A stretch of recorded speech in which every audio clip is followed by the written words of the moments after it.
A 20-year-old woman accepted a ride from strangers on a California highway. 7 years later, she simply walked away from her captors and shocked the world with a story so unbelievable that investigators initially thought she was lying. What happened to Colleen Stan between May 1977 and August 1984 defies every understanding of human psychology and survival. This is not just a story about kidnapping. This is a story about how the human mind can be manipulated, broken and rebuilt, and how sometimes the greatest prison is not made of bars and concrete, but of fear and psychological control. On May 19, 1977, Colleen Stan was a typical 20-year-old woman living in Eugene, Oregon. She worked at a local lumber mill, lived with her boyfriend, and enjoyed the simple pleasures of life in the Pacific Northwest. But Colleen had always been adventurous, and when her friend invited her to a birthday party in Northern California, she did not hesitate to accept. The only problem was transportation. Colleen did not own a car, and bus fare was expensive for a young woman working at a lumber mill, so she decided to hitchhike. This was 1977, and hitchhiking was still relatively common, especially among young people. Colleen had hitchhiked before without incident, and she felt confident about her ability to read people and stay safe on the road. She left Eugene early in the morning, wearing jeans, a light blouse, and carrying a small overnight bag. Her plan was simple: catch rides down Interstate 5, through Oregon and into California, attend the party, and return home the same way. She had no idea that she would not see Eugene again for 7 years. The first part of her journey went smoothly. Colleen caught several rides with friendly drivers who took her further south without incident. By late afternoon, she had made it to Red Bluff, California, a small town in the northern part of the state. She was making good time and felt confident she would reach her destination by evening. That is when she saw the blue Dodge Colt pull over ahead of her.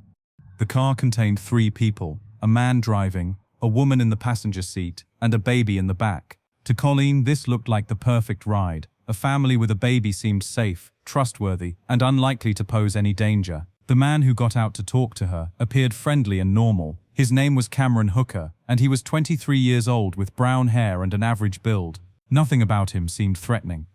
Cameron asked Colleen where she was headed, and when she explained her destination, he smiled and said they were going in the same direction. He introduced the woman as his wife Janice, and explained that the baby was theirs.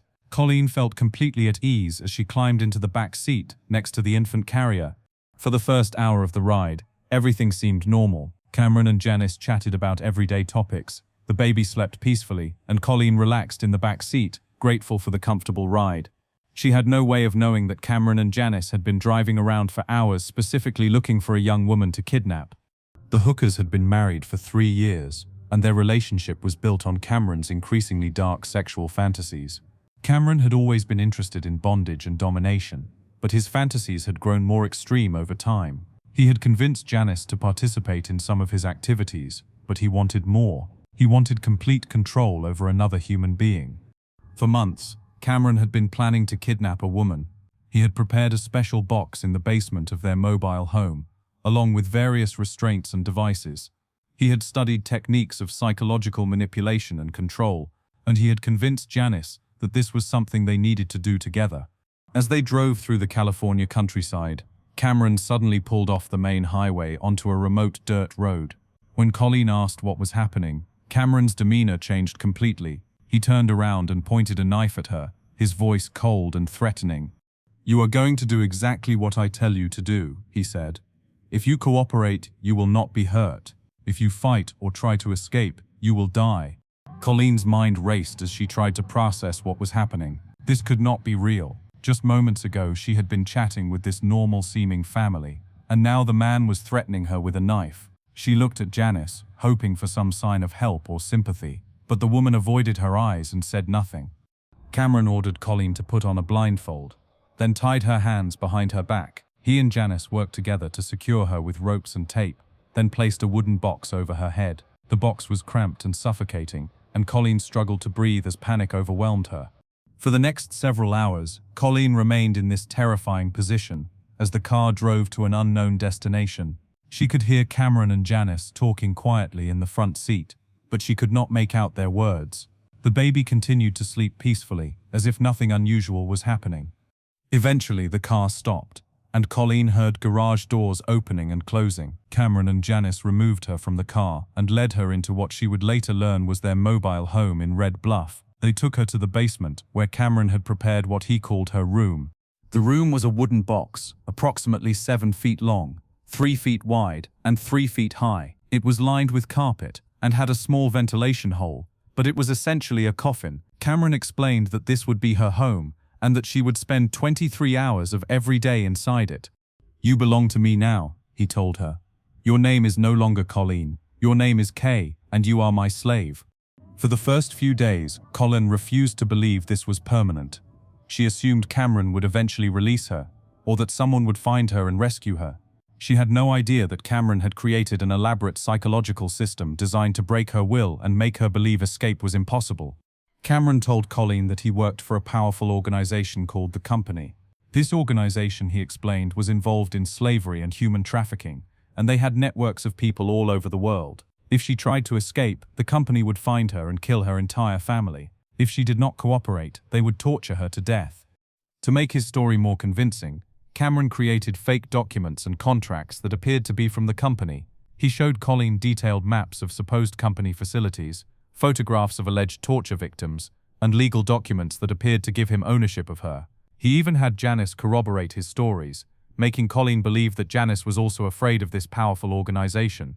The psychological manipulation was devastating. Colleen had no way to verify Cameron's claims, and the constant fear and isolation made it impossible for her to think clearly. She began to believe that resistance was futile, and that her only hope for survival was complete obedience. Cameron's control over Colleen was total. He dictated when she could eat, when she could use the bathroom, when she could sleep, and when she could speak. He subjected her to hours of physical and psychological torture, always reinforcing the message that she was powerless and that the Company was watching. The wooden box became Colleen's world. She spent 23 hours a day in this cramped, dark space, with only 1 hour allowed outside for eating and personal hygiene. The isolation was maddening, and Colleen began to lose track of time and reality. Meanwhile, Cameron and Janice continued their normal lives. Cameron worked at various jobs around Red Bluff. Janice took care of their baby, and they presented themselves to the community as a typical young family. Nobody suspected that they were holding a woman prisoner in their basement. As months turned into years, Colleen's psychological state deteriorated.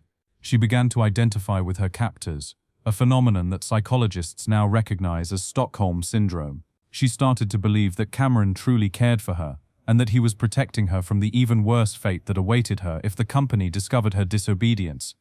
Cameron gradually increased Colleen's privileges, allowing her to spend more time outside the box and even to help with household chores. He convinced her that this was a sign of his benevolence and that she was earning his trust through her obedience. By the 3rd year of her captivity, Colleen had been so thoroughly broken that Cameron felt confident allowing her greater freedom. He let her work in the yard, help with cooking, and even babysit his children. To outside observers, she appeared to be a live-in nanny or housekeeper, not a kidnapping victim. The most shocking aspect of Colleen's story is that Cameron eventually gave her opportunities to escape, but she did not take them. He allowed her to go on errands by herself, to visit neighbors, and even to take walks alone. But Colleen's mind had been so completely controlled that she always returned to the house. Cameron had convinced her that the Company was always watching, and that any attempt to escape would result in the deaths of her family members. He had also convinced her that she was now a criminal herself, complicit in her own kidnapping, and that the police would not believe her story. In 1981, 4 years into her captivity, Cameron made a decision that would ultimately lead to his downfall. He decided that Colleen had been so thoroughly broken that he could trust her with even greater freedom. He told her that the Company had given him permission to allow her to visit her family, as long as she promised to return and never speak about her situation.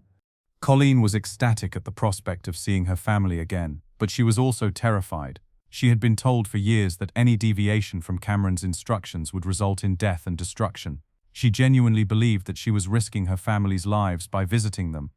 Cameron drove Colleen to Oregon and dropped her off at her family's home. He told her she had 1 week to visit, and that he would return to pick her up. If she was not ready to leave with him, he would know that she had betrayed him, and the Company would take action. Colleen's family was overjoyed to see her, but they were also puzzled by her behavior. She seemed distant and nervous, and she would not explain where she had been for the past 4 years. She told them she had been working for a family as a nanny and housekeeper, but she provided no details and would not give them any contact information. During her visit, Colleen was constantly afraid. She believed that company agents were watching her and that any wrong move would endanger her family. She could not tell them the truth about her situation because she genuinely believed it would get them killed. When Cameron returned a week later, Colleen was waiting for him. Her family begged her not to leave, but she insisted that she had to go. They had no legal authority to stop her, and they did not understand the psychological control that Cameron had established over her. This pattern continued for the next 3 years. Cameron would periodically allow Colleen to visit her family, and she would always return to him. Her family became increasingly concerned about her behavior, but they had no idea how to help her. The beginning of the end came in 1984, when Janice Hooker finally reached her breaking point. She had been living with the knowledge of Colin's situation for 7 years, and the psychological pressure was becoming unbearable. She had also become concerned about the effect Cameron's behavior was having on their children. Janice had initially gone along with Cameron's plan because she was afraid of him and wanted to please him, but as the years passed, she began to realize the full horror of what they were doing. She watched Cameron's treatment of Colleen become increasingly sadistic, and she began to fear for her own safety as well. In August 1984, Janice made a decision that would change everything. She told Colleen the truth about the company. "There is no company," she said. "Cameron made it all up. You can leave any time you want. Nobody is watching you, and nobody will hurt your family." Colleen's initial reaction was disbelief. For 7 years, every aspect of her existence had been built around the reality of the company. The idea that it was all a lie was almost impossible to accept. But as Janice continued to explain, providing details about how Cameron had created the fake documents and staged the elaborate deception, Colleen began to realize the truth. The company did not exist. She was not a criminal. She was a victim. The psychological breakthrough was devastating. Colleen experienced a flood of emotions she had suppressed for years: rage, grief, confusion, and overwhelming fear. She had lost 7 years of her life to an elaborate lie, and she did not know how to process this reality. But she also felt something she had not experienced in 7 years: hope. With Janice's help, Colleen began to plan her escape. It was not easy, because even though she now understood the truth intellectually, 7 years of psychological conditioning could not be erased overnight. She was still afraid of Cameron, and she was still concerned about what might happen if she tried to leave. But on August 10, 1984, Colleen Stan walked out of Cameron Hooker's house and never returned. She did not run. She did not sneak away in the middle of the night. She simply walked out the front door, got in her car, and drove away. The simplicity of her escape was shocking. After 7 years of captivity, after thousands of hours in a wooden box, after enduring unimaginable psychological torture, Colleen Stan walked away because she finally understood that she could. Cameron Hooker was arrested and charged with kidnapping, rape, and numerous other crimes. During the trial, the full extent of his psychological manipulation was revealed. Expert witnesses testified about the techniques he had used to break Colleen's will, and the jury was horrified by the elaborate system of control he had created. Janice Hooker testified against her husband, providing crucial details about how the kidnapping had been planned and executed. Her testimony was essential to the prosecution's case, and it helped ensure that Cameron received the maximum possible sentence. Cameron Hooker was sentenced to 104 years in prison. He remains incarcerated today, and he will never be eligible for parole. Colleen Stan's story became a landmark case in the study of psychological manipulation and control. Her experience helped researchers understand how victims of long-term captivity can be broken down and rebuilt according to their captors' desires. It also demonstrated the incredible resilience of the human spirit and the possibility of recovery even after the most devastating trauma. After her escape, Colleen struggled to readjust to normal life. She had lost 7 years during a crucial period of her development, and she had to learn how to function in the world again. She underwent extensive therapy and counseling, and she gradually rebuilt her sense of self and her understanding of reality. Colleen eventually married and had children of her own. She became an advocate for victims of kidnapping and psychological abuse, and she worked to help other survivors understand that recovery was possible. She wrote a book about her experience, and she spoke publicly about the techniques that had been used to control her. Today, Colleen Stan is a symbol of survival and resilience. Her story demonstrates that even in the darkest circumstances, the human spirit can endure and eventually triumph. She survived 7 years of captivity, not through physical strength or cunning, but through an inner resilience that even her captors could not completely destroy. The case of Colleen Stan also changed how law enforcement and psychologists understand kidnapping and captivity. It showed that victims might not always try to escape, even when given the opportunity, and that psychological control can be more powerful than physical restraints. Most importantly, Colleen's story offers hope to other victims of abuse and manipulation. It shows that no matter how complete the control seems, no matter how hopeless the situation appears, freedom is always possible. Sometimes, like Colleen Stan, you just have to walk away.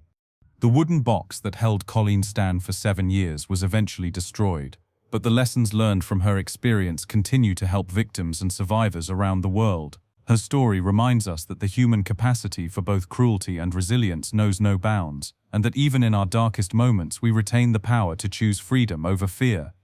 If you found this case as shocking as we did, make sure to subscribe to Criminal Mind Cortex for more incredible true crime stories that will leave you questioning everything you thought you knew.